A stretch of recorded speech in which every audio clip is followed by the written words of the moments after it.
Well, hi everybody.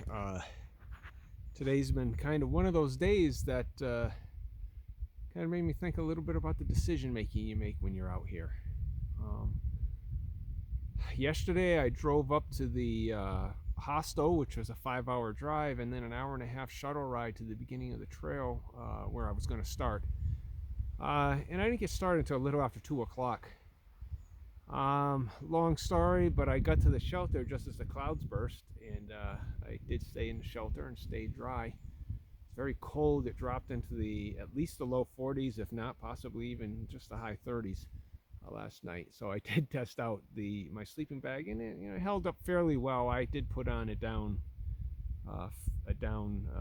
what we call a puffy jacket.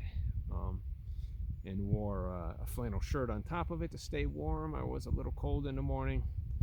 But one of the consequences of it was I didn't cook last night, and I did have a big lunch yesterday, and I was hoping that was going to be enough to tide me over. But there's a saying about eating a big lunch, and eating a warm supper get you prepared for the next day. Well, the next day came, and just filling up on protein bars just really wasn't enough.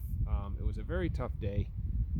Uh, I had to employ my 4 o'clock rule. That's another decision-making rule I have, and that is, if it's after 4 o'clock and you come across a place to camp, you take it, unless you know within a half mile there's something better. But in general, the next campsite from here is 6 miles away. So, as you can see behind me, I have a tent platform that I'll be setting up on, and I'll be cooking on, and I'll make sure I have a real good meal today. I'm not going to take a chance of having another day tomorrow. Now, it was 10 miles today, and it was a tough 10 miles, and this is, well, according to Mike Rocanti, the toughest section of the entire Appalachian Trail, 80-mile section.